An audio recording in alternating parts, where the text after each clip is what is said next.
I'm Lauren, my bio's there, but I'll just do a quick spiel to kill 3 to 5 minutes. I've been working for ARC Resources since I graduated. I actually started there. I got a summer student position technically, but I was graduated in my 4th year. So I started there for a 4-month work term and then told them I wasn't going back to school at the end and just continued getting contract extensions. But I actually stayed on contract for about 4.5 to 5 years before I actually got hired full-time. So I only got hired full-time last February, and this May will be my official 7th year at ARC. So I know the struggle is real, but you gotta stick it out and keep trying and just show that you can do the best work and that you're worth it. And so hopefully that ends up successful for you, because it did for me in the end. But okay, on to employability.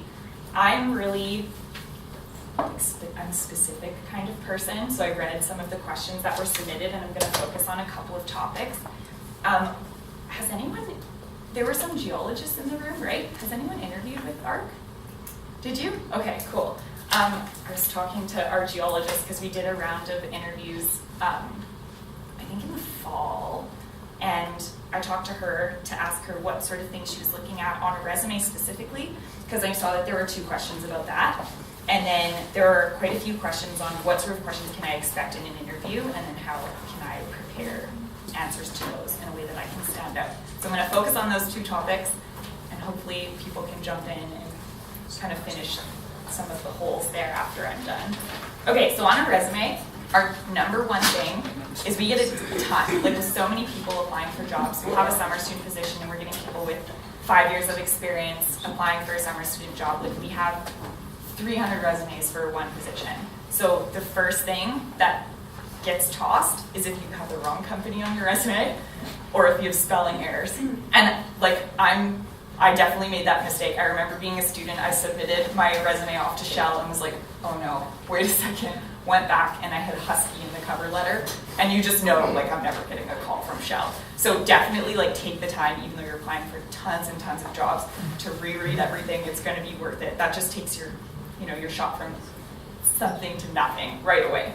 So spell check. Also, a company like ARC Resources, we have a huge pet peeve. Our company is ARC, capital ARC, and then Resources Limited. And if you say a little r, little c, we kind of get annoyed by that too. It's just the little things that it's so easy to be like, no, like, because now our 300 pile of resumes is down to like something more reasonable, like 50.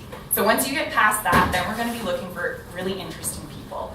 So some of the stuff that we look for, we want to see work experience, and we don't care if that's in the industry or not, but we want to see that you're in between school semesters. You're either working at, like I landscaped for 2 years.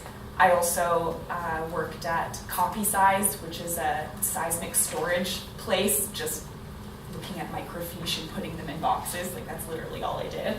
But we want to see that you have that work experience in between, and we also like continuous work experience. So if we see a gap, like a missing time, or you worked for a company here and then there's a big gap before you got a job somewhere else, or maybe back at the same company, we just want to hear why that was. Like maybe you took a really awesome trip and that was a good life experience, but if something kind of went wrong at that company, that's sort of a red flag to us. So we like to see continued work experience. Interests, a big thing right now in industry is machine learning, big data, data analytics, and a lot of things right now, like Nathan had just mentioned, this Sizeware sort of hacking contest. So coding is a huge thing, and I'm sure that's going to be maybe not so much for geology, but I know geophysics is like really getting into that. So if you have an interest in coding, that's a huge thing. If you say that you're 50 seconds to 5 minutes, yeah, cool. That's good for me. The small sessions are where I'm going to be good, but yeah, just kind of key things like that the industry is really moving toward and looking for. If you know Python script or any sort of, I certainly don't, but I feel like my career is pushing me into that direction. So if you can get a hold of things like that and put that on your resume, those are things that we're looking for now.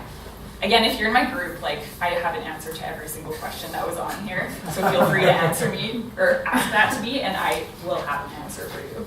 But hopefully that was some good tips to get your resume to stand out. And hopefully I look approachable. Great job. Yeah, it's better if you ask me than I ask you. Awesome, cool. That was a good talk. Oh, good. I feel so bad. I'm sorry. She covered a lot of stuff that I wanted to cover, so now I've got some time to fill. The one thing is that right now we're in a tight market, so we want to see somebody who adds value. I think that you need to think about what value do you bring in the things that you do. Being part of volunteer, what did you bring when you basically were a volunteer when you worked for the CSEG? What did you do for the CSEG? I think whenever you're doing a job, you need to look at the value you bring in and be able to express that value. When you're working on an asset team, you need to be able to express what did you do that added value to what they're doing. Right now, because it's such a tough market, we're all looking for the value. Do you see what I'm saying? And so we're looking, that kind of brings you out, makes you a little bit different. One of the things on here is networking is really big. Some people who are volunteers go to this event. It's awesome. You see a lot of people that are in this industry. Don't go up there looking for jobs, just have a normal conversation with them. People get turned off when they come up to you. And could you imagine if it was you, someone comes up to you and starts saying, do you have summer student jobs? That kind of turns everybody off. So the whole thing is that you'll meet some really cool people over there, Neil, or basically Juan Joffrey's, you'll meet people from Chevron, things like that. They all volunteer for the CSEG. It's an excellent chance just to have a normal conversation with them. And the whole thing is don't try to go around the room and do speed dating when you're doing this, because we get turned off by that too. It's like 5 seconds, you go to the next person. It doesn't, you gotta be genuine when you meet somebody, okay? I've had people where I'm talking to them afterwards, I'm like, oh my God, it's a waste of my time. It was like they were just going around the room trying to see how many people they could meet in 5 minutes. The other thing is gift. Gift is excellent. I think everybody should go on gift. I think you should spend the time doing it, because it's just not about what you learn at Chevron. It's about building relationships. I think this whole industry is about building relationships. Whatever you do with people around you. And so you got to have that relationship, that ability to do that. So basically, you got to have coffee with people, you got to meet people. You know, I can point out a couple of people in this room that I've met doing CSEG things. They don't realize it, but I remember even some of the conversations we've had. So the whole thing is that when that happens, people start to key in. That's what you want to happen. And it's really surprising how many people, I'll go into a room, meet some people, and then I'll meet up with Juan Joffrey's over at CNRL. We'll talk about the people they met. And we generally have the same people that we're interested in for one reason. They're genuine. They're interested in what we have to say, and we're interested in what they have to say. That's how you make a difference. That's how you make an impact. The whole thing is that you think about the small thing that you've done, but that small thing, if you look at it the right way, could actually lead you to the job. What I'm saying is that don't undervalue what you've done. If you worked at Copy Size or wherever, there are some things that you've done in there that nobody else has done. Put that on the resume. Again, that's adding value. That's showing that you're different, you're unique. Everybody I talk to says they want that unique resume. No, don't do little drawings on it or something like that to make it unique. But I'm just saying is that you as an individual need to stand out. And your resume is you. That's why I'm saying put the value into it. Because if you can't see value in yourself and you can't express that, then how can you expect to get a job? Do you see what I'm saying? That's really important. You've got to have self-confidence. You've got to believe in yourself. If you cannot believe in yourself, you're really going to go in, just talking to somebody a few minutes ago. I meet a lot of, when I was working at Repsol, I oversaw the summer students. When I went to get a cup of coffee, I said good morning. It was almost they wanted to run away. I was like, man, I just said good morning to you. I mean, it's not a test. The whole thing is I'm just telling you to relax. I've actually presented in some of the, one of the things I had to present in front of Dr. Leon Thompson. If you guys study geophysics, you know the Thompson parameters. He's the one who wrote those papers. It's tough presenting anisotropy in front of Leon Thompson. The whole thing is that basically Leon's known to tear you apart. And so when I went in there, I was ready to cry if he was to go after me. But the talk went really well. I was comfortable and I had self-confidence. So my name is Chris. I started off as a geophysicist and now I'm currently a data scientist working for Chevron. So I didn't see any of the questions that was given. So I was actually just going to talk about kind of my career path and how I got there. So the first thing I find is you always need to be creating opportunities for yourself. So when I was doing my undergrad, I started doing research with a professor, which helped give me a leg up when applying for new jobs. When I got out of school, I started working for a seismic processing company. And a position came up to go work offshore. And this didn't really align with my goals, but I wanted to diversify my skill set and to have some adventure and try something new. And then after working offshore for a while, I decided to go back to school and kind of like reinvest in myself and try to figure out where I can go from there. So I like to always find what you're weakest in and really try to build that up. I mean, sometimes it's important to focus on your strengths, but like Stephen said, your weaknesses will come always back to bite you. And if you can fix those early, it's beneficial in the long run. So when I got out of school, I started looking for a company that aligned with my vision and what suited me. And so I found a company that was really into Linux and really into research-oriented work and kind of aligned with what I did in my master's. And the most important thing that I found working for this small company was the mentorship and I guess the support that they gave you. And so because I had this kind of flexibility and this like kind of desire to experiment with new technologies, I ended up doing building GPU clusters, doing machine learning, doing a lot of these kind of more analytic type tools, which gave me a leg up to when I applied for Chevron as a data scientist. So finally, going to networking.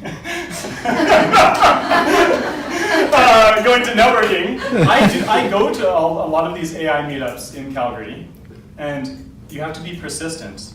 You have to go constantly and work on your skills because it becomes more natural and more genuine over time. And then, if you just go once and you just kind of like loaf about, you might not really take anything out of it, and you'll just leave without saying hi to anybody.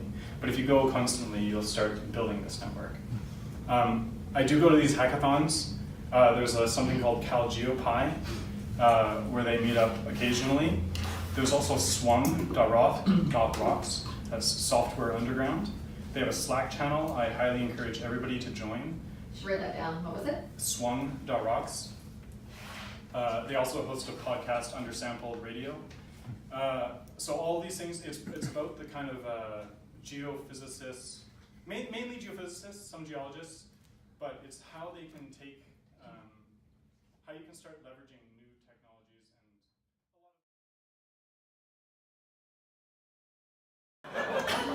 So a little bit of intro about me. My name's Earl. I worked in Shell for about 13 years, on the recruitment team for about 8. And recently I moved to a smaller oil and gas company. I've only been there for about 9 months. I'm just going to kind of gloss over what I was planning on talking about, primarily because I'm just echoing what everyone else has already said. So the first thing is exposure. I mean, doing all this stuff and meeting people in your discipline and in your kind of quorum is going to be pretty key. Highly recommend all this stuff. I had the majority of the stuff written down as recommendations. But there's also a little bit of a prep that's involved, and that kind of involves you guys looking at yourselves in terms of knowing who you are and what your strengths are. And when you go to stuff like this, not only being curious about the other people there, which is pretty important, but also about kind of relaying your strengths and who you are to these people. I'm in a bit of a different situation because I was recruiting for quite a while and I had to find a new job. So being on the other side of the table for the first time in 8 years was kind of an eye-opening experience. So I'm definitely going to come under the 5 minutes here, but so I'm just going to kind of relay some of the examples that I've kind of experienced through my time in the industry. So I actually recruited here, I think probably about 4 years. I actually interviewed Alex. And how I met her originally was actually before the interview at the CSEG in San Antonio, where we just randomly met at one of these functions. She came up and talked to me, and she wants to know what working for Shell was like. That is kind of like how it should be done. Don't be worried about kind of displaying who you are, because you are kind of like looking out for yourself. So be curious about the people who you're meeting and be selective about who you want to work for. It was already mentioned earlier about being genuine, so I'm going to use this as a bit of an example. So near my final few years recruiting, have any of you guys ever seen the show The Office? Yes. Okay, so I want to say it's early. Okay, remember how there was 2 branches and they merged together? Remember this? And then, the character Andy. So he had this little kind of interview where he's basically saying what he was going to do to try to get everyone's favor in the new office. And one of the things he said was constant name repetition. Now, I was in an interview, it's actually here, where one of the candidates I was interviewing, he just kept on repeating my name to the point where it felt like he looked up something online about how to kill it in an interview, and he saw this. And even if I didn't see the show, it was so glaring that this is kind of like a tactic, and it's not who he was. And especially for people who've been in the industry for quite a while, we can sense people who are genuine. So don't worry about trying to use all these tactics to kind of kill it in an interview, or if you meet someone at a conference, just kind of be who you are, because we can kind of sort of sense anyone who's not being genuine, anyone who's not real. And at this point, because there's so many, how can I say it, it's the opposite, there isn't as many opportunities as there should be. People who are hiring are going to try to use the smallest detail to try to discount someone. So don't give them that opportunity. Just kind of be who you are. And if it doesn't work out, well, so be it, right? It just wasn't meant to be. And one thing I was going to add, we were talking about resumes. So as an example, I had my resume looked over by tons of people, all geophysicists, including I hired a company to actually go through my resume. And I had one spelling error that went through all of them, and up until the 11th time someone reviewed it, they saw it. Any guesses as to what word I misspelled? Is it geophysicist? Really? I forgot the letter I, or one of the letter I's. And when you do the spell check and you hit ignore, because typically in Microsoft Word, it comes up as an error, it bypassed everyone.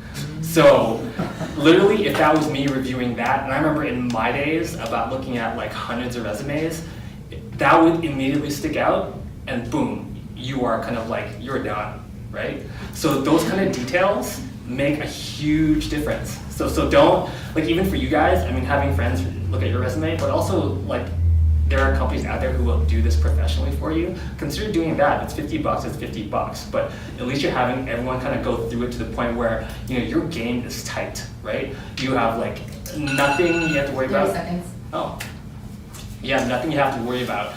Like that everything is accounted for, and you have literally at this point it's just all on you guys. That's awesome. Because I have tendency to talk. So first off, I'm Robbie. I'm the HR guy, I would say, in the room here. So high level about myself, not to cover too much that's on my bio, but I've basically been in the oil and gas industry for 11 years, all in recruitment, all in interviews, and all in resume reviewing. So today, I'm going to try to talk to you about 2 to 3 topics. So one, what do I look for in a resume? So the number one thing, education. So I'll use Chevron as an example. We have a GPA requirement, 3.0 and above. That's like a simple, just yes or a no, okay? That's the very first thing I'll look at. The second thing I'll look for is work experience. And people always ask me this question, what happens if I have no work experience? I'm trying to break in industry. And so here will be my one helpful tip today. Call it professional experience and start adding in your school projects. Because me as an individual who's reading your resume just wants to know that you know what you're talking about, that there's some correlation to what you're learning to our industry. So if you can, try to do that. This third thing I always look for is what I call the robust candidate. The robust candidate to me, volunteers, as we've heard before.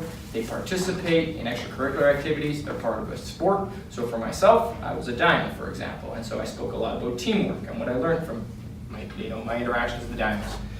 Another big component that I also want to stress is in school, you guys are constantly being put up against one another. You're being competitive with one another. In the office, you need to be cooperative with one another.